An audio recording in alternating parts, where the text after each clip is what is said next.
Kedarkantha 12,500 feet की ऊंचाई और -10 डिग्री सेल्सियस का टेम्परेचर।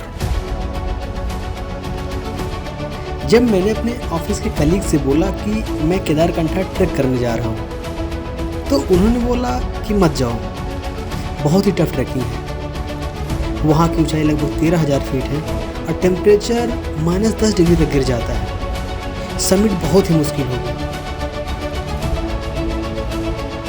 मैं थोड़ा सा डरा, पर मैं थोड़ा सा जिद्दी स्वभाव का हूँ। मैंने सोचा कि अगर ये ना किया तो लाइफ में एक चीज का हमेशा अफसोस रह जाएगा।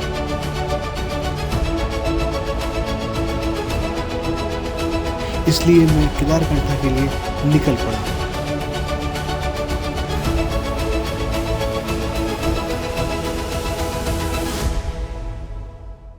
फ्राइडे को मैं और मेरा दोस्त राहुल शाम को देहरादून की बस लेकर दिल्ली से देहरादून आ गए।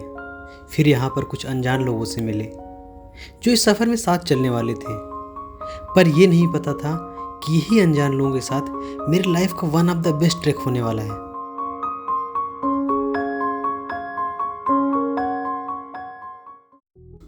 फिर हम ट्रैवलर की बस से निकल पड़े सांकरी विलेज के लिए।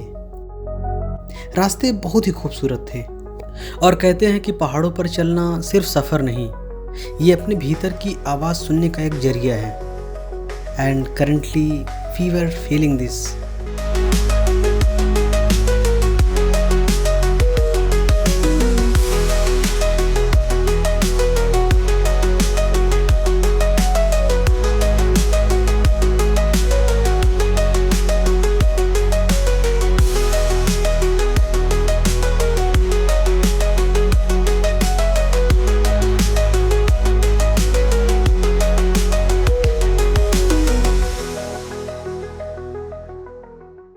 तो भाई अभी हम लोग पहुँचे हैं सांकरी विलेज, और जो कि मतलब काफ़ी लेट हो गया यार। लगभग हमको लगता है कि 8 बज गए अराउंड, कि हम लोग निकले थे वहाँ सुबह 10 बजे के आसपास वहाँ से निकले थे वैन से, और अभी मतलब 250 किलोमीटर था तो इतना टाइम लगता है। तो अभी जस्ट हम लोग थोड़ी देर पहुँचे बस बैठे। तो ये है हमारा रूम। ये देखो, मतलब रूम ठीक ठाक है और बाथरूम भी ठीक है, मतलब जिस हिसाब से है। और भाई पानी बहुत ठंडा है यार, क्योंकि टेम्परेचर भी यहाँ पर बहुत कम है, मतलब बहुत नीचे है, तो पानी बहुत ठंडा है यार यहाँ पर। बाकी तो सही है। अभी हम लोगों ने चाय पिया है, अभी हम लोग बस जाएंगे खाना वाना खाने।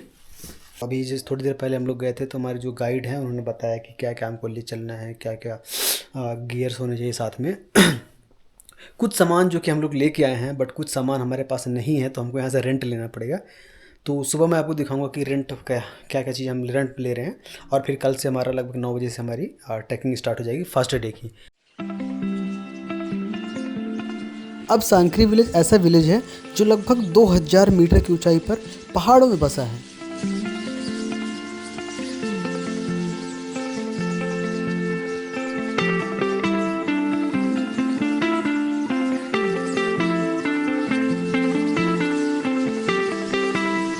जहां आपको लकड़ियों से बने घर, देहाती लाइफ स्टाइल और छोटे छोटे हरियाली वाले खेत मिल जाते हैं।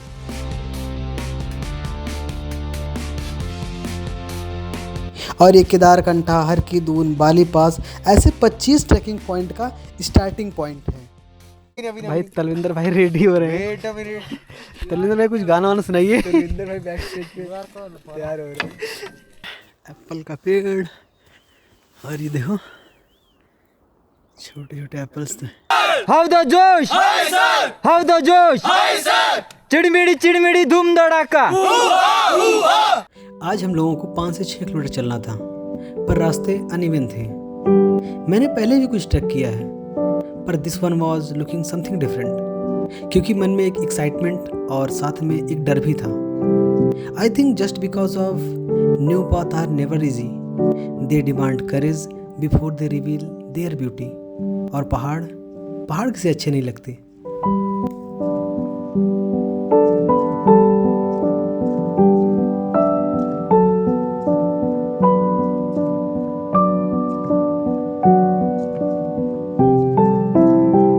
रास्ते में जब भी प्यास लगती थी जहाँ तहाँ पहाड़ों से बहता पानी मिल जाता था। नेचर हमें सब कुछ ही तो देती है, पर हमने नेचर को क्या दिया। खैर छोड़ो, अभी ट्रैक का मजा लेते हैं। सब लोग यहाँ पर स्नो ढूंढ रहे थे। स्नो देखो ये पड़ी हुई है। लो भाई एंजॉय करो। बर्फ का गोला कौन खाएगा? बर्फ का गोला चाहिए? 5 किलो लगा दो। क्या डिफरेंस है, तो मेरी फ्रिज में भी जमती है।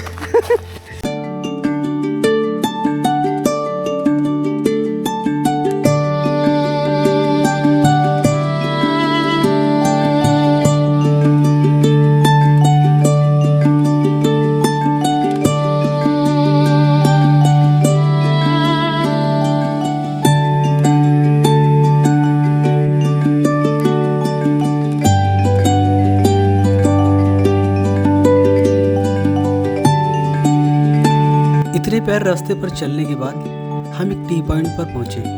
अभी यहाँ से 2 किलोमीटर और चलना था। पैरों में काफ़ी दर्द हो रहा था। पहले मुझे नहीं समझ आता था कि लोग क्यों इतना दर्द देकर खुद को पहाड़ों पर चढ़ने जाते हैं। जब मैंने कुछ ट्रैक किया तो समझ आया कि लोग पहाड़ों पर इसलिए नहीं चढ़ने जाते कि पहाड़ों को जीत सके, बल्कि इसलिए जाते हैं ताकि वो खुद के अंदर बैठे उस इंसान से मिल सके जो कहीं भीड़ भाड़ भरी जिंदगी की टेंशन में कहीं छूट गया था।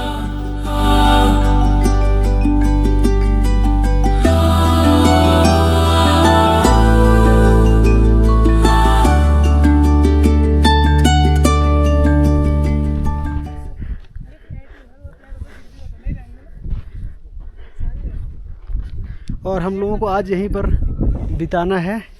इन कैंप्स में हम लोग रहेंगे और कल सुबह हम लोग फिर से निकलेंगे यहाँ से केदारकंठा के बेस कैंप के लिए।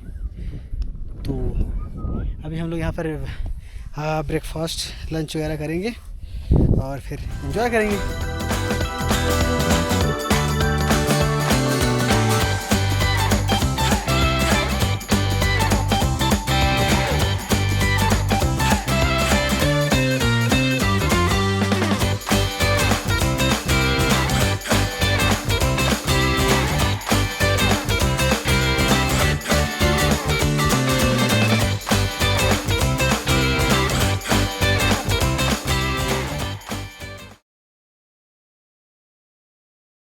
हमारी आइटनरी के अकॉर्डिंग दूसरे दिन का पड़ाव केदारकंठा बेस कैंप था, जो कि जूड़ा के तालाब से लगभग 3 से 4 किलोमीटर था। पर अब एक प्रॉब्लम थी। अब तक आने वाले रास्ते मिट्टी और सूखे थे, पर अब आने वाले रास्ते बर्फ और फिसलन भरे हैं।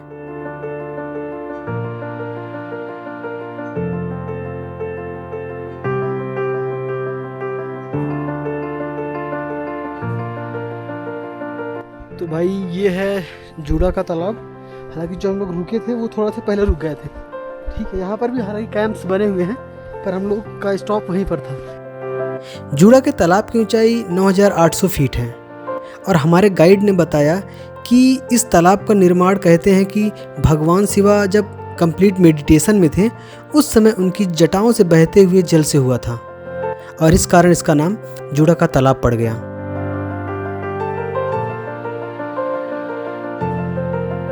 अब हमारे जूतों के लिए स्पाइक्स की ज़रूरत थी।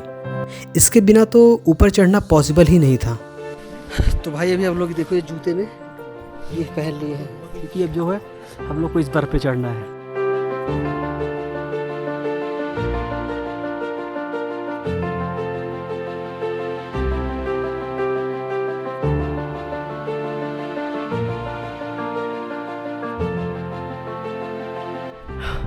वाह, पर भाई यहाँ से जो नज़ारा है ना पहाड़ों का, भाई दिल खुश कर देता है। कभी कभी तो लगता है यार कि फालतू में यहाँ तक आए, पर जब ऐसे नज़ारे देखते हैं ना पहाड़ों का, लगता है कि यार ऐसे व्यू के लिए तो यार ये मेहनत कुछ भी नहीं है। रास्तों का तो पूछो ही मत। ऐसा लगता था कि जैसे पहाड़ों की खूबसूरती हमारा वेलकम कर रही हो।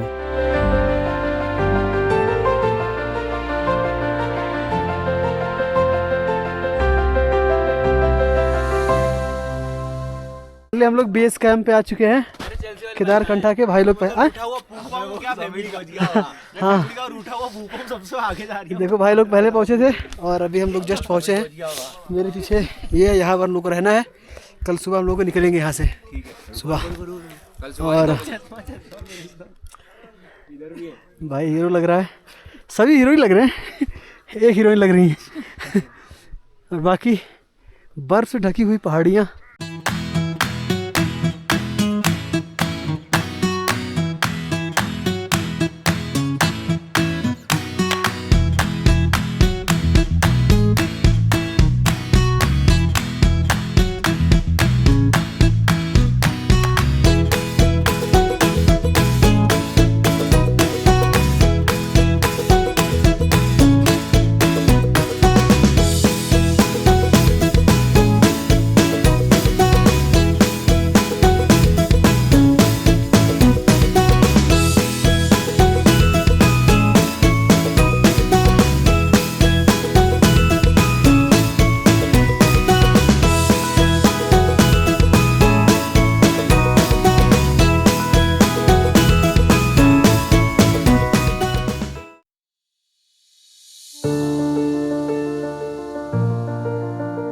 रात के 3 बजे, टेम्परेचर लगभग -10 डिग्री, सिर पर लगी हुई एक टॉर्च, पैरों के नीचे फिसलती हुई बर्फ, हर कदम रास्ते पर बहुत संभाल के रखना था।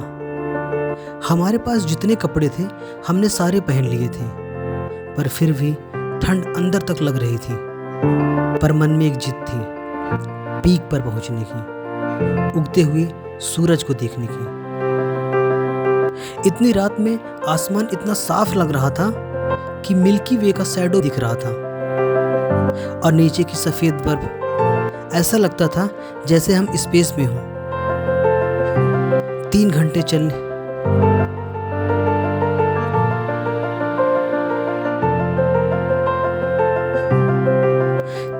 चलने के बाद अब थोड़ा सा दिन साफ दिखने लगा था, पर इतनी ऊंचाई पर अभी भी बर्फ काफी फिसल रही थी और हाथों को जमा देने वाली ठंडी हवाएं चल रही थी।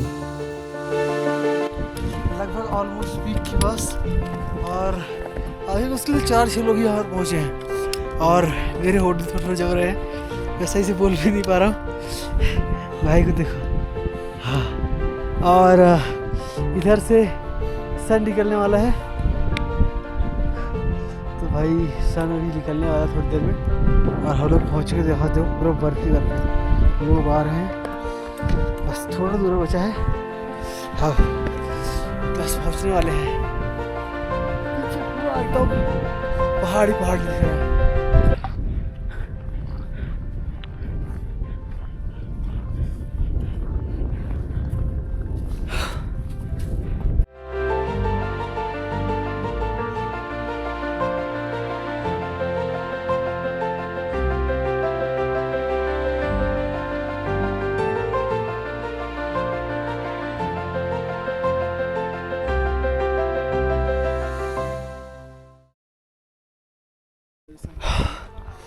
तो भाई ये है केदारकंठा में